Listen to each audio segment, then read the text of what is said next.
Have you ever wondered where Gandalf really went after Bilbo's party? While the hobbits of the Shire carried on with their peaceful lives, the Grey Wizard left in silence, carrying a secret that could change the fate of Middle-earth. But what was this secret mission? And why did it take so long to complete? In my opinion, this period was one of the most strategic moments in history, a mystery a few noticed, yet it was a crucial in the fight against Sauron. Hey guys, it's Danielle here, and if you're like me and enjoy reflecting and discussing themes from Tolkien's world, subscribe to the channel and leave a comment telling me where you're watching this from. I want to see how far the Professor's fans reach. I've always noticed that Gandalf knew more than he let on. Have you ever observed that too? For instance, when Bilbo left the ring for Frodo, the wizard showed an unusual interest, but didn't reveal everything he was thinking. Before leaving, he gave the young hobbit an enigmatic warning: keep it secret, keep it safe. But what did that simple phrase really mean?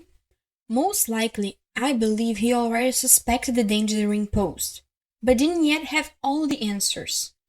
At that moment, the tranquility of the Shire contrasted with something much greater unfolding in the shadows. Gandalf sensed that time was running out. His watchful gaze, his growing relentless, everything indicated that something sinister was lurking, something the hobbits could not yet comprehend. Middle-earth was about to change forever, and he had to act before it was too late. Without wasting time, he mounted his horse and rode off, disappearing into the night. But where did he go first, and why did this journey take so long? The answer lies in details that few notice, and that's exactly what I want to bring to you in this video. Gandalf arrived in Rivendell with a clear purpose. He needed answers. The weight of his suspicion was growing heavier, and every piece of the puzzle he gathered pointed to an increased danger. But a wizard never acts alone. He knew he needed allies to face this threat. Elrond welcomed him as an old friend, but also as someone who shared the same concerns. The world was changing. The signs were everywhere. The East was stirring. Strange rumors spread across the realms of men, and Nazgûl were growing restless. In the heart of Elvish wisdom, Gandalf found the first concrete signs that Sauron's shadow was stronger than most dared to admit. But Rivendell was just the beginning. Gandalf could not rely solely on the elves. He needed information from different sources. His next steps would take him to unexpected places, and with each discovery, the danger became more real. After all, how did he use his network of informants to understand what was happening? Who else was aware of this silent threat? The conversation in Rivendell brought clarity to Gandalf. He knew Sauron was growing stronger, but he also knew he could not face this threat alone.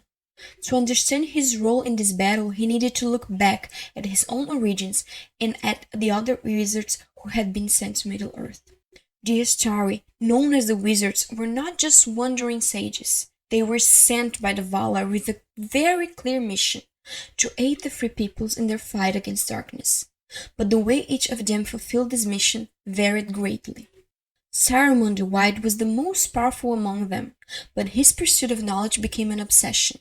He didn't just want to defeat Sauron, he wanted to surpass Sauron, and that desire was his downfall. Radagast the Brown, on the other hand, became lost in the beauty of nature, distancing himself from the affairs of men and elves. Meanwhile, Gandalf took a different path. He understood that his role was not to command, but to inspire, to unite, and to strengthen those who could resist the shadow. This difference in the purpose of the wizard explains a great deal about the events that followed.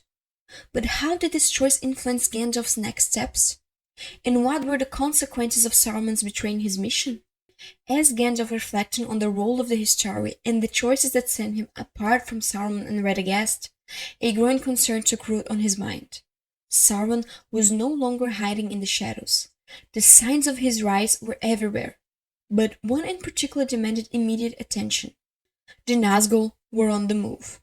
The Ringwraiths were Sauron's most fierce servants, beings without will of their own, driven by an unrelenting desire to carry out their master's orders. But something has changed. They were restless, tracking something. Gandalf realized this could only mean one thing. The enemy had discovered that the ring was not lost.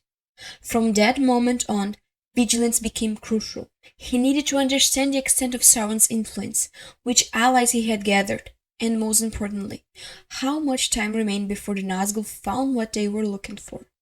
But how did Gandalf track these movements without being detected? And who else in Middle-earth recognized the growing threat? The movements of the Nazgûl confirmed Gandalf's worst fears. Sauron was closer than ever to finding the ring. But he still needed concrete proof. If Bilbo's ring was truly the One Ring, then there had to be a record of it, something lost in time, forgotten by men, yet still preserved somewhere. That was how Gandalf set out for the Minas Tirith, the great fortress of Gondor. If there was one place where the history of kings could be found, it was in the archives of that city. He spent days poring over ancient manuscripts until he finally found what he was looking for, a scroll written by Isildur himself. In this document, Isildur described his possession of the ring after Sauron's defeat and mentioned a crucial detail that no one had paid attention to before: the fiery inscriptions that appear on the surface of the ring when hit it. It was proof that this was no ordinary ring. It was the One Ring. Now, Gandalf had the answer he needed. But there was a problem. If he had found the truth, Sauron could be close to discovering it as well. Time was running out, and he needed to act fast. Isildur's scroll left little doubt. The ring that Bilbo carried was the One Ring. But for Gandalf, one final link in this chain of discoveries was still missing: Gollum. If anyone knew the secrets of the ring, it was him. For centuries the creature had lived under its influence and knew more about its true power than anyone else. But where was he? And worse, had Sauron already gotten to him? Gandalf knew he had to find him before it was too late. But this was not a task he could accomplish alone. That's when he called upon Aragorn, one of the greatest trackers in Middle-earth. Together they set out on a hunt that would take them through dark paths, from the depths of the misty mountains to the treacherous marshes surrounding Mordor. The pursuit of Gollum was not just a search, it was a race against time. Each day that passed without finding him meant another chance for Sauron to uncover the truth. But in the end, where had this creature hidden? And what Gandalf discovered upon finally finding him? The hunt for Gollum was long and exhausting, but Aragorn finally managed to capture him. The next step? Finding a safe place to keep him under watch. The chosen destination was the realm of Thranduil, deep within Mirkwood.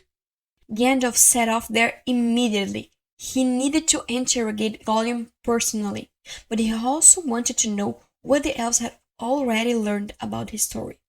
When he arrived in the Uldren realm, he found that Thranduil was already aware of the creature's significance, and hesitant about what to do with him.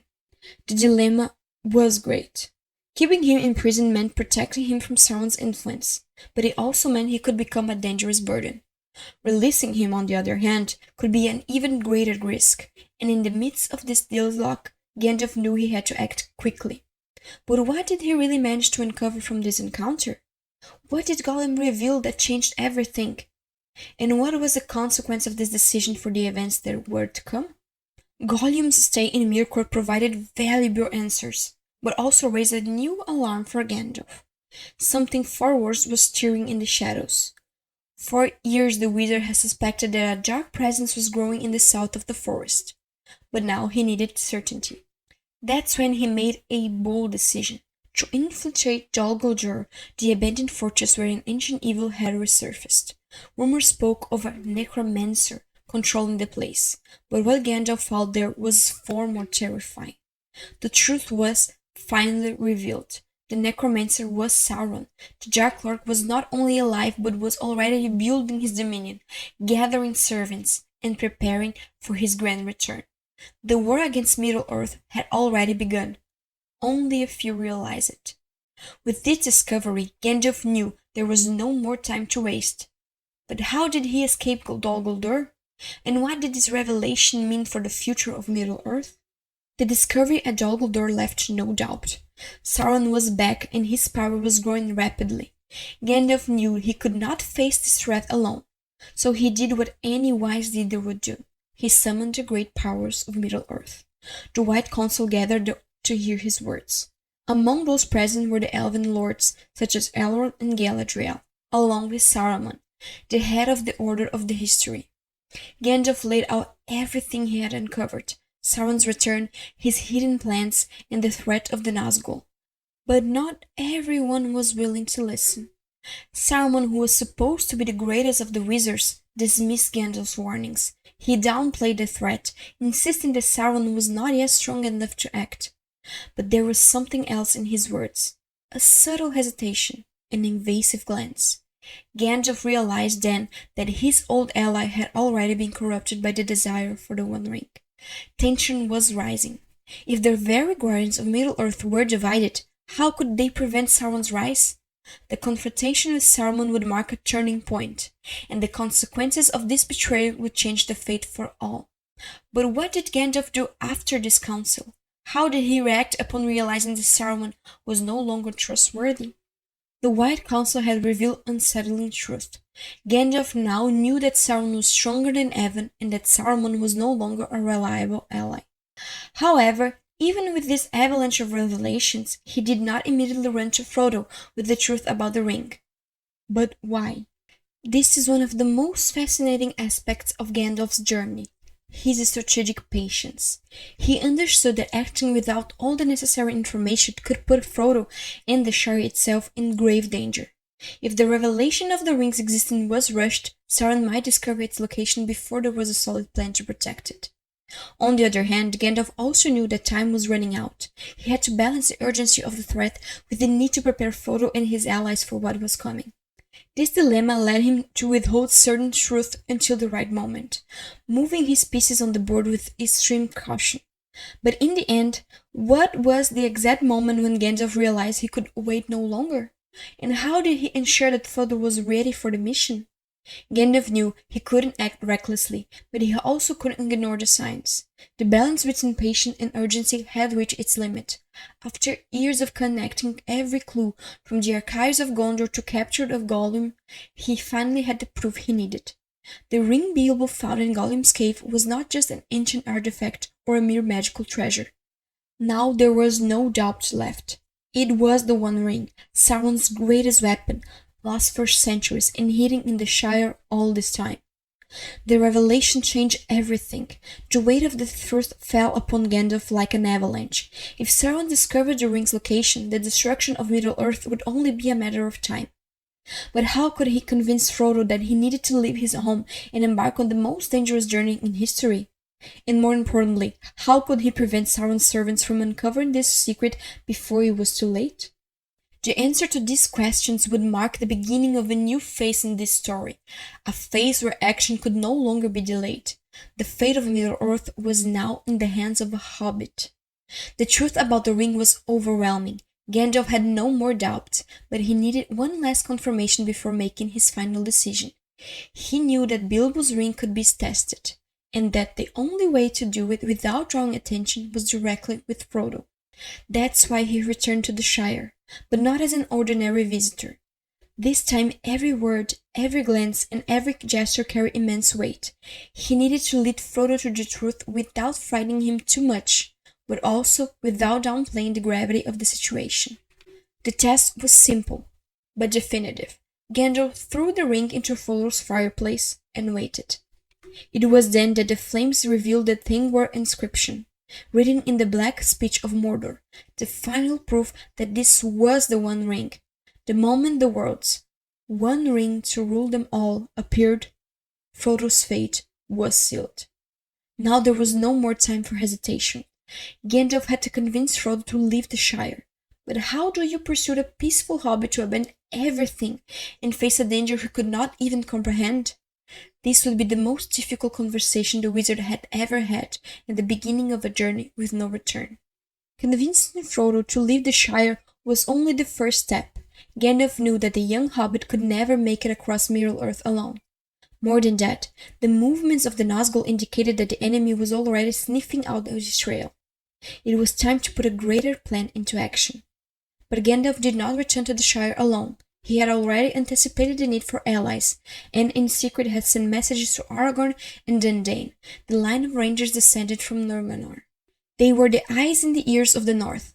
And now they had a crucial mission to watch over the region and ensure Frodo had a safe path for his escape. Moreover, Gandalf needed to know exactly where the ring wraiths were moving. He instructed Aragorn to monitor the roads leading to Bree, the only passage Frodo could take without drawing too much attention. But even with this plan in motion, was the Shire truly safe? Or were Sauron's servants already closer to anyone had imagined? The answer was about to be revealed, and Frodo's journey had already begun. The plane was in motion. Frodo was set out, the Dundee were on alert, and Gandalf had done everything in his power to ensure the ring did not fall into the wrong hands. But deep down, he knew that the true challenge was yet to come. If Gandalf had been impulsive, if he had revealed the truth too soon or underestimated the danger surrounding the ring, this story could have ended very differently, perhaps with no chance of victory at all. His true power was not in grand spells, but in his wisdom, patience, and strategy. I believe that Gandalf's story teaches us that, more often than not, destiny is not decided by the strongest, but by the wisest. In the darkest moments, when everything seems lost, it is hope that keeps the light burning. And that hope was the flame that guided Gandalf and all of Middle-earth to the end of the journey. Now, I'll see you in the next video.